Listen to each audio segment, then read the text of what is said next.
Hello, everyone. My name is Bruce Morris from the Tabb Group. And if you haven't heard, we're partnering with the Global Digital Asset and Cryptocurrency Association to produce our annual Crypto Connection Conference this coming June 8th and 9th. The conference's sessions will be focusing on the business, technological, and regulatory developments in the institutional digital asset trading community to help us generate awareness and encourage interest for the deeper conversations to be held in June. Today, we're talking with Travis Schwab, CEO of Eventus Systems. Travis will also be speaking at the conference. Hello, Travis. Thanks for joining us today. Bruce, thanks for the warm welcome. Nice to be here. Oh, you're welcome. So to get us started, why don't you share with our viewers a little bit about yourself and Eventus's position in the digital asset marketplace? Yeah, happy to. So I'm, very quickly about myself, been in the capital markets for 25 years across various roles and types of entities. Formed Eventus about 6 years ago, really on the thesis that there was a better way to do risk mitigation around trading. And so started that company and have been trying to make a go of it ever since. And so we provide trade surveillance, market risk, and transaction monitoring solutions to about 60 capital markets firms globally.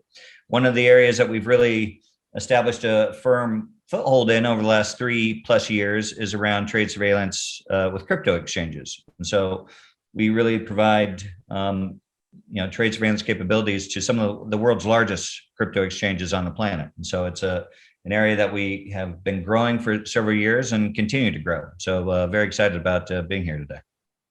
Great, thank you.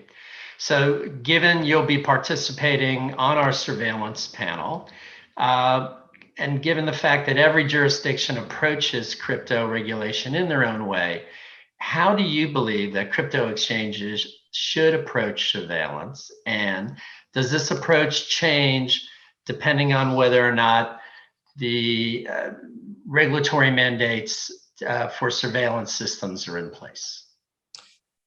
Yeah, it's a challenge. This is a global, really a truly global asset class, and there's different rules everywhere. Even within the same region, there's different rules.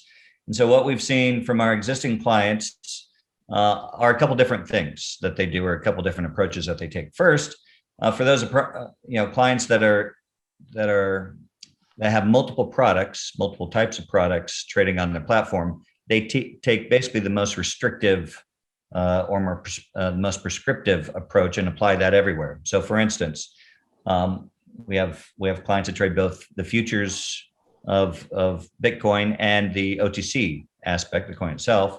And so they will apply the futures approach for surveillance, organization, written supervisory procedures and the like, and apply that to the OTC side as well. So they're really applying, even though that OTC side isn't mandated, they're applying that same prescriptive approach that across the entire organization.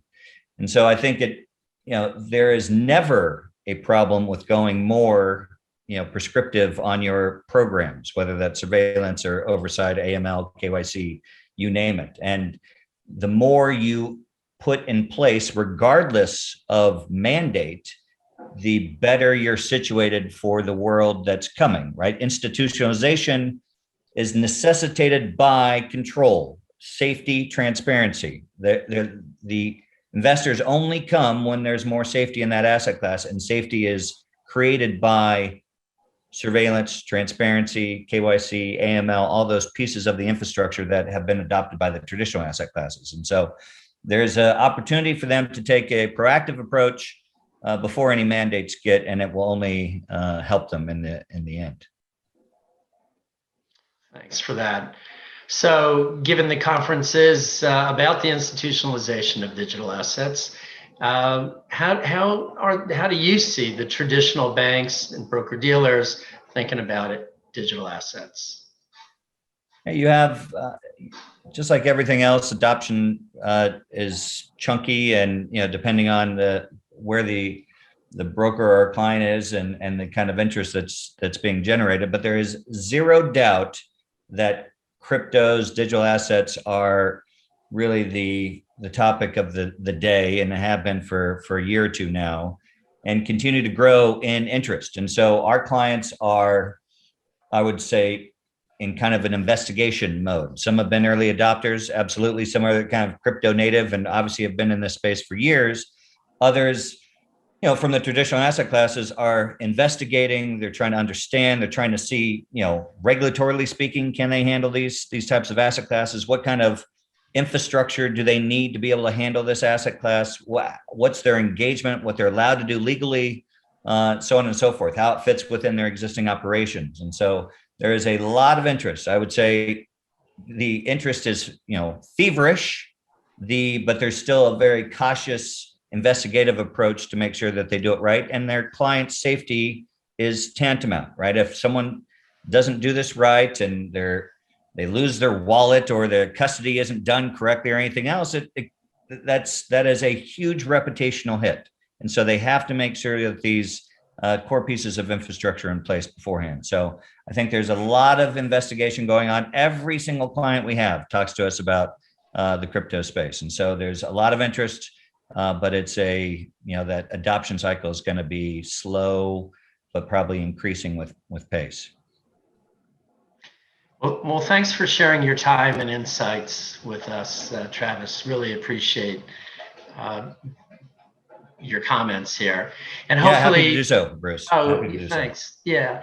And hopefully this short conversation offered our viewers some insights into the discussions that are on Tabb at Crypto Connection coming up this June. If you haven't registered yet, there'll be a link at the end of this video, and we hope to see you online at the event. Thanks again, Travis. See you soon. Thanks, Bruce.